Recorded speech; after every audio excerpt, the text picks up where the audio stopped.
ابھی لوگ کیوں نہیں مانتے یار ولیوں کو کہ ولی باب شاہی ولی خدا کی قسم جو کہتے ہیں نا کہ ولی کچھ نہیں دیتے تو میں کہتا ہوں پھر ان کو کچھ نہیں ملتا. اور جو کہتے ہیں نا کہ رب کی عطا سے ولی بڑا نوازتے ہیں پھر خدا کی قسم رب کی عطا سے ولی باقی میں بڑا نواز دیتے ہیں. یہ حقیقت ہے. ولی پیر ہو یعنی کہ شریعت کے مطابق زندگی بسر کرنے والا. ایسا پیر نہ ہو کہ وہ جو اس نے 10 انگوٹھیاں پہنی ہو. ایسا پیر نہ ہو کہ وہ جو نشہ کرتا ہو, وہ سگریٹ پیتا ہو, جو شریعت کے مزاج کے خلاف چلتا ہو. ایسا پیر نہیں. جو حقیقت میں اللہ کے ولی تھے, جنہوں نے زندگیاں رب کی چوکھٹ پر خدا اور اس کے مصطفیٰ کے حکم کے مطابق گزاری تھی, اللہ نے ان ولیوں کو بڑی طاقتیں عطا فرمائی. اور یہ قرآن ہمیں بتاتا ہے. سورۃ النمل کی آیت نمبر 38, 39, 40 کا مطالعہ کریں. قرآن بتاتا ہے ولی وہ ہوتا ہے جس کے لیے زمین سمٹ جاتی ہے, فاصلے سمٹ جاتے ہیں. سینکڑوں میل دور بیٹھ کر وہ اپنے چاہنے والوں کی خبر رکھتا ہے, اس کو ولی کہتے ہیں. مجھے امام فخر الدین رازی, آپ اللہ کے, یہ آپ بہت بڑے امام گزرے ہیں, بہت بڑے امام گزرے ہیں. آپ اتنے بڑے امام گزرے ہیں کہ آپ فرماتے ہیں کہ اگر میں چاہوں, اللہ نے اتنا علم عطا فرمایا کہ تعوذ اعوذ باللہ من الشیطان الرجیم سے میں 1000 مسائل حفظ کر سکتا ہوں. اتنے بڑے امام گزرے ہیں. اور ان کی تفسیر کبیر کمال کی انہوں نے لکھی ہے.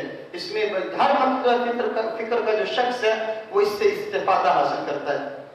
آپ فرماتے ہیں کہ جب میرا آخری وقت تھا تو ان کے جو شیخ تھے وہ پیر نجم الدین کبرا, یہ ولی وہ ہوتا ہے جو سینکڑوں میل دور بیٹھ کر بھی اپنے چاہنے والوں کی خبر رکھتا ہو, جس کے لیے فاصلے سمٹ جائیں. میں نے قرآن سے ثابت کر دیا, زمین سمٹ جائے.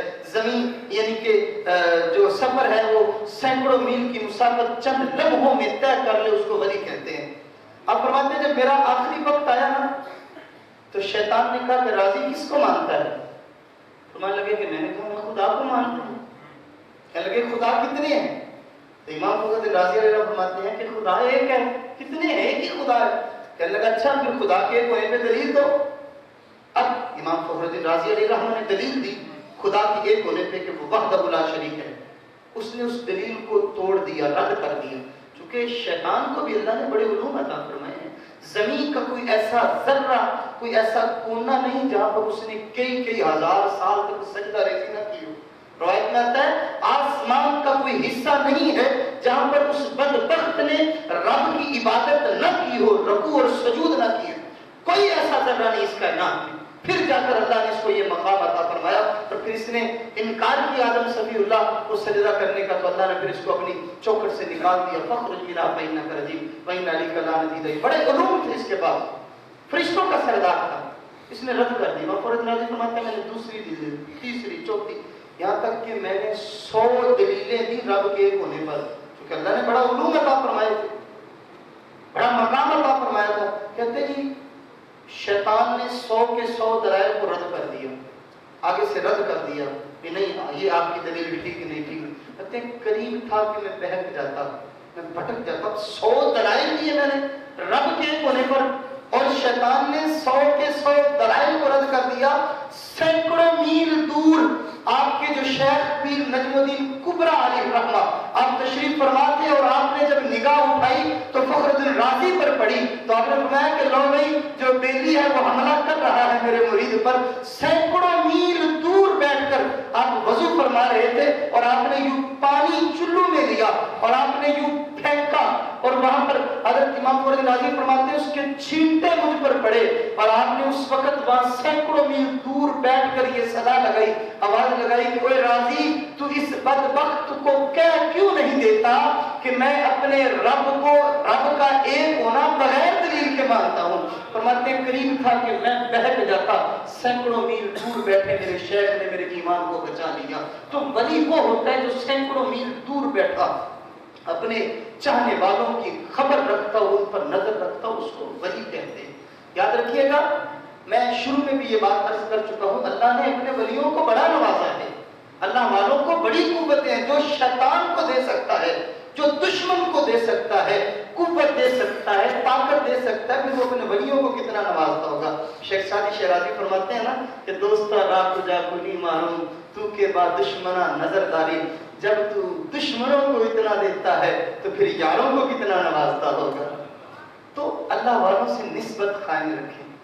आप कुरान का मुताला करें, सूरतुल कहफ का मुताला करके देखें।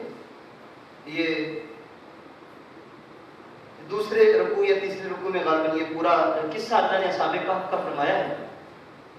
असहाबे कहफ का जो कुत्ता था वो निस्बत होगी अल्लाह वालों से, बनी इसराइल के जो वली थे उनके साथ निस्बत होगी। अब उसने कहा, अल्लाह ने जुबान अता, उसने कहा कि मैं भौंकूंगा नहीं, मैं तुम्हारी हिफाजत करूंगा, लिहाजा मुझे तुम्हारा साथ चाहिए, मैं आपके साथ अपनी निस्बत कायम करना चाहता हूँ। और हुजूर का फरमान है, ये कुत्ता जो है ना ये जन्नत में जाएगा। हालांकि कोई और इस यानी कि कुत्ता जन्नत में नहीं जाएगा, लेकिन असहाबे कहफ का जो कुत्ता है ये जन्नत में जाएगा। अब जरा गौर करें, जात का कुत्ता हो, जात का कुत्ता हो और निस्बत हो जाए अल्लाह वालों के साथ, और अल्लाह वाले भी वो जो बनी इसराइल के अल्लाह वाले हैं, हुजूर की उम्मत के गुलाम नहीं है, बनी इसराइल के अल्लाह वाले। अगर कुत्ते की निस्बत बनी इसराइल के अल्लाह वालों से हो जाए, जात का कुत्ता हो, निस्बत की वजह से रब रब हो, तो उसको कुरान में बयान फरमाए वकल्बुहुम बासितुन ज़िराइहि बिल वसीर, बल्कि जिक्र न फरमाए, कुत्ते के बैठने की स्टाइल को भी बयान फरमाए कि वो कुत्ता बाजुओं को फैलाकर गाड़ की चौखट पर बैठा हुआ था। और फिर सिर्फ यही नहीं, रब फरमाए कि इसकी निस्बत मेरे चाहने वालों से हुई थी, मेरे नेक बंदों से हुई थी, मैं इसको जन्नत अता फरमाऊंगा, इसको मैं जन्नत में दाखिल फरमाऊंगा। जात का कुत्ता अगर निस्बत बनी इसराइल के वलियों के साथ हो जाए तो उसका जिक्र कुरान में आ जाए, बैठने के स्टाइल को बयान किया जाए और फिर जन्नत मिल जाए, तो फिर हुजूर के गुलाम जब हुजूर की उम्मत के वलियों से निस्बत कायम करेंगे तो रब फिर हुजूर के गुलामों को कितना अता फरमाएगा, तब उनको कितना अता फरमाएगा। यार पता नहीं, हमें पता नहीं, मैं समझता हूँ कि शायद सही से हम कुरान का, हाँ इसमें कोई शक नहीं है कि कुछ लोगों ने हर शोबे के अंदर जहाँ पर असली चीज है तो नकली चीज भी है, बस हम परखने में यानी वो भूल कर जाते हैं। लेकिन याद रखिएगा जो अल्लाह के वली हैं, रब ने उनको बड़ा नवाजा है। हम करामत का इनकार नहीं कर सकते हैं, कुरान में अल्लाह ने बयान फरमाया है, कुरान में अल्लाह तबारक व तआला ने जिक्र फरमाया है। इसलिए जो अल्लाह के सही वली है ना, हम पहचान कर सकते हैं। हम कपड़ा खरीदने जाए ना तो 5-7 दुकानों में हाथ लगा कर चेक करते हैं कपड़ा असली है कि नकली है, चंगा है कि माड़ा है। लेकिन पता नहीं हम दीन के मामले में भूल क्यों कर जाते हैं यार, हर ऐरे गहरे एक्स वाई जेड के पीछे लग पड़ते हैं। खुदा के लिए दीन को समझने के लिए दीनदारों के साथ अटैच हो। अगर किसी की निस्बत, किसी से निस्बत कायम करना चाहते हैं तो अंधी तकलीद नहीं अपनाएं, देखें तो सही उसकी उठना, उसका बैठना, उसका चलना, उसका फिरना, उसकी सुबह, उसकी शामें, उसकी जलवतें, उसकी खलवतें, उसकी तन्हाइयां, वो अल्लाह और उसके रसूल के हुक्म के मुताबिक गुजर भी रही है कि नहीं है। ऐसा नहीं है कि जो नशा करने वाला हो, जो भंग पीने वाला हो, और हम जो सिगरेट पीने वाला हो, वो जो पक्के कच्चे सिगरेट पीने वाला, शराब पीने वाला, और हम अंधी तकलीफ करके हम उसके फिर याद रखिएगा हजरत नूह अलैहिस्सलाम का जो बेटा है एक कुफर की हालत में मरा है। याद रखिएगा, जरूरी नहीं है कि पीर का पुत्र पीर ही होवे, जरूरी नहीं मौलवी का पुत्र मौलवी होवे, जरूरी नहीं है कि नबी का बेटा नबी ही हो। ये बात ध्यान में रखिएगा।